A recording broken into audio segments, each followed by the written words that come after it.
ಹೋರಾಟದ ಮುಖ್ಯವಾಗಿದ್ದರು.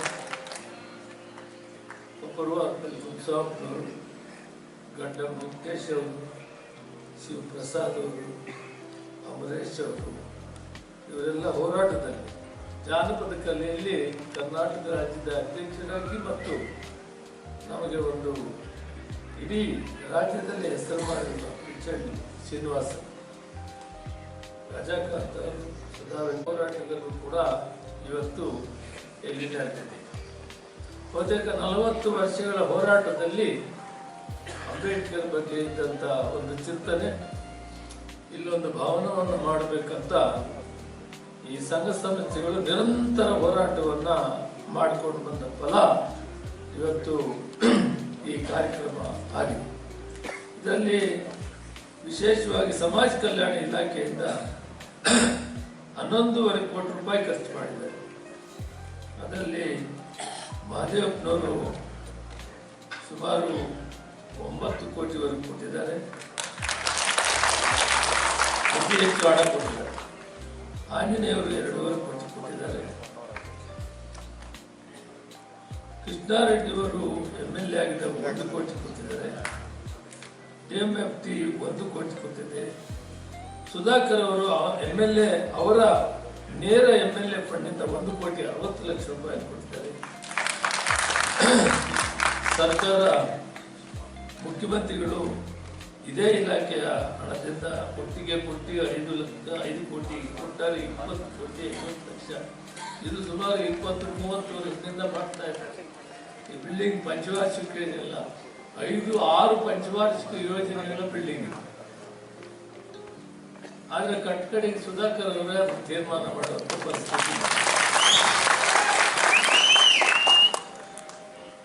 ಇದೆಲ್ಲ ಸೇರಿ ಮಾಡಿದ್ರು ಕೂಡ ಕಡೆ ಮನಸ್ಸು ಮಾಡಿ ಇದನ್ನು ಮಾಡೇ ತೀರ್ಬೇಕಂತ ಒಂದು ತೀರ್ಮಾನವನ್ನು ಮಾಡಿ ಅದು ವಿಶೇಷವಾಗಿ ಸುಸಜ್ಜಿತವಾಗಿ ಎಲ್ಲ ರೂಪದಲ್ಲಿ ಕೂಡ ಸದುಪಯೋಗ ಆಗುತ್ತೆ. ಒಂದು ಸಮುದಾಯ ಭವನ ಕಟ್ಟಿದರೆ, ಒಂದು ಅಂಬೇಡ್ಕರ್ ಭವನ ಕಟ್ಟಿದರೆ, ಒಂದು ಜಗಜೀವನರಾಮ್ ಭವನ ಕಟ್ಟಿದರೆ ಅದು ರಾಜ್ಯದಲ್ಲಿ ಸಾಕಷ್ಟು ಉಪಯೋಗಗಳು ಆಗಿಲ್ಲ. ನಾನು ಸಾಕಷ್ಟು ನೋಡಿದ್ದೀನಿ. ಅದರಲ್ಲಿ ವಿಶೇಷವಾಗಿ ಆಂಜನೇಯವರು ಸಾಕಷ್ಟು ಹಣ ಕೊಟ್ಬಿಟ್ಟಿದ್ದಾರೆ, ಮಹದೇವಪ್ಪನವರು ಕೊಟ್ಟಿದ್ದಾರೆ. ಆದರೆ ಈ ರೀತಿ ಆ ಮಕ್ಕಳಿಗೆ ಮುಂದಿನ ಭವಿಷ್ಯ ರೂಪಿಸಿಕೊಡುವ ರೀತಿಯಲ್ಲಿ ವ್ಯವಸ್ಥಿತವಾದಂಥ ರೀತಿಯಲ್ಲಿ ಕೊಟ್ಟಿರುವುದು ಬಹುತೇಕ ರಾಜ್ಯದಲ್ಲಿ ಇದೆ ಮೊದಲನೇದು.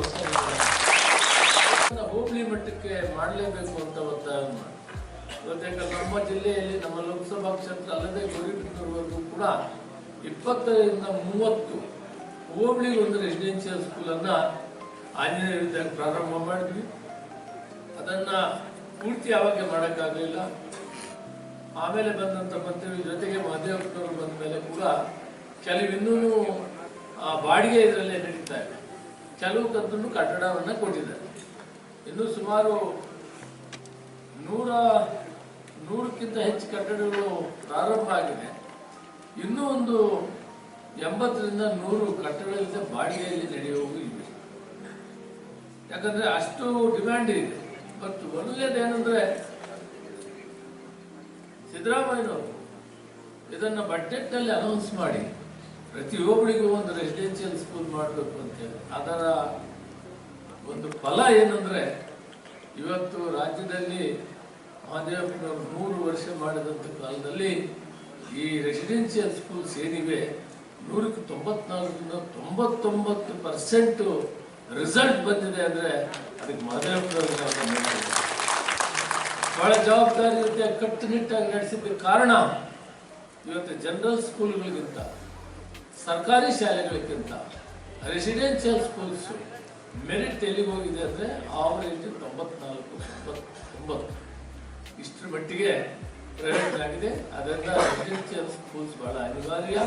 ಮತ್ತು ಅದರ ಕಟ್ಟಡಗಳನ್ನು ಏನು ಇವರು ಮಹದೇವಪ್ಪನವರು ಸ್ಟಾರ್ಟ್ ಮಾಡಿದರೆ ಆ ಕೆಲಸವನ್ನು ಪೂರ್ತಿ ಮಾಡೋಣ ಮತ್ತು ಉಳಿದಂಥ ಕಟ್ಟಡಗಳು ಕೂಡ ಮಾಡೋಣ ಅಂತ ಹೇಳ್ತಾ, ಬಹಳ ಮುಖ್ಯವಾಗಿ ಇದರಲ್ಲಿ ಹೇಳ್ಬೇಕಾದ್ರೆ ಅಂದರೆ ವಿದ್ಯೆಗೆ ಬಹಳ ಪ್ರಾಮುಖ್ಯತೆ. ಜೊತೆಗೆ ನಾವು ಮಹದೇವಪ್ಪನವರು ಚಿಂತನೆ ಮಾಡಿದ್ದಾರೆ ಗುಣಮಟ್ಟದ ವಿದ್ಯೆ ಜೊತೆಗೆ ಇಲ್ಲಿ ಆಗೋ ರೀತಿ ಮಾಡಿದ್ದಾರೆ. ಅದಕ್ಕೆ ವಿಶೇಷವಾಗಿ ಸುಧಾಕರ್ ಅವರಿಗೆ ಧನ್ಯವಾದಗಳು.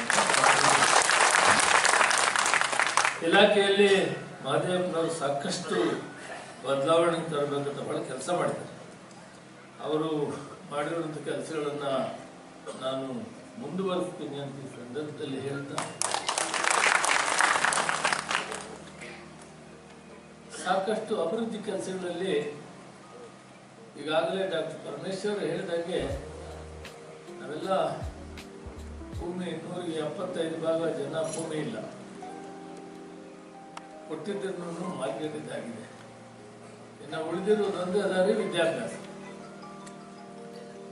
ಭಾರತ ಸರ್ಕಾರದಲ್ಲಿ ನಾನು ಕೆಲಸ ಮಾಡುವಂಥ ಕಾಲದಲ್ಲಿ ಈ ಸಮಾಜ ಕಲ್ಯಾಣ ಇಲಾಖೆಯಲ್ಲಿ ಒಂದು ಕಾರ್ಯಕ್ರಮವನ್ನ ಇತ್ತು.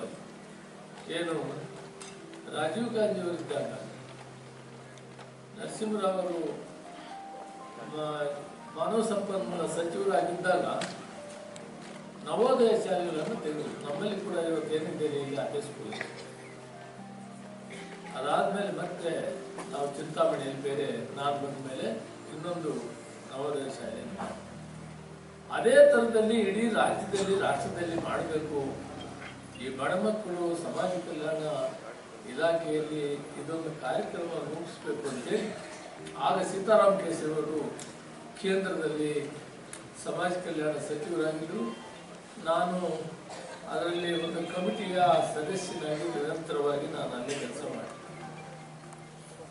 ರಾಜ್ಯಗಳಿಗೆ ಸುತ್ತೋಲೆಯನ್ನು ಕೊಟ್ಟು ಅದೇ ರೀತಿಯಲ್ಲಿ ಪ್ರತಿ ರಾಜ್ಯದಲ್ಲಿ ಕೂಡ ಪ್ರತಿ ಜಿಲ್ಲೆಯಲ್ಲಿ ಕೂಡ ಬಾಬಾ ಸಾಹೇಬ್ ಅಂಬೇಡ್ಕರ್ ಹೆಸರಾಗ್ಬೋದು, ಮೊರಾರ್ಜಿ ದೇಸಾಯಿ ಹೆಸರಾಗ್ಬೋದು, ಬಾಬಾ ಜಗಜೀವನ್ ಹೆಸರಾಗ್ಬೋದು, ಕಿತ್ತೂರು ರಾಣಿ ಚೆನ್ನಮ್ಮ ಹೆಸರಾಗ್ಬೋದು, ಇವು ನಮ್ಮಲ್ಲಿ ಇಟ್ಕೊಳ್ಳೋದು. ಆದರೆ ಅದರ ಮೂಲ ಉದ್ದೇಶ ಏನಂದ್ರೆ backward class, schedule caste, minorities ಇವರಿಗೆ ಹೆಸರುಗಳು ಬೇರೆ ಬೇರೆ ಇಟ್ಕೊಂಡಿದ್ವಿ.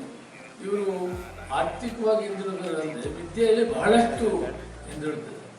ಆ ಉದ್ದೇಶದಿಂದ ಈ ಶಾಲೆಗಳು ಮಾಡಿದಾಗ ಈ ಸಮಾಜದಲ್ಲಿ ಎಲ್ಲರೂ ಮಿಳಿತವಾಗಿ ಬಾಳಬೇಕು ಅಂತೇಳಿ 75% SC ST ಆದರೆ 25% ಬೇರೆ ಇತರರು, ಅದರಲ್ಲಿ ಯಾರು ಹಿಂದುಳಿದಿರ್ತಾರೆ ಅವ್ರಿಗೆ ಕೊಡ್ಬೇಕಂತ ಒಂದು ಕಾನೂನನ್ನು ಮಾಡಿ ಇದನ್ನ ಇಡೀ ಭಾರತ ದೇಶದಲ್ಲಿ ಇದು ಮಾಡಬೇಕಾದ್ರೆ ಆಗ ಸೀತಾರಾಮ್ ಕೇಸರಿ ಅವರು ಇದ್ದಂಥ ಕಾಲದಲ್ಲಿ ನರಸಿಂಹರಾವ್ ಅವರು ಪ್ರಧಾನಮಂತ್ರಿ ಈ ಒಂದು ವಿಶೇಷವಾದ ವಿಷಯ ಮಾಡಿದ್ದಕ್ಕೆ ಇವತ್ತು ಇಡೀ ರಾಜ್ಯದಲ್ಲಿ, ಆಂಧ್ರದಲ್ಲಿ, ತೆಲಂಗಾಣದಲ್ಲಿ ಬಹಳ ಚೆನ್ನಾಗಿ ನಡೀತದೆ.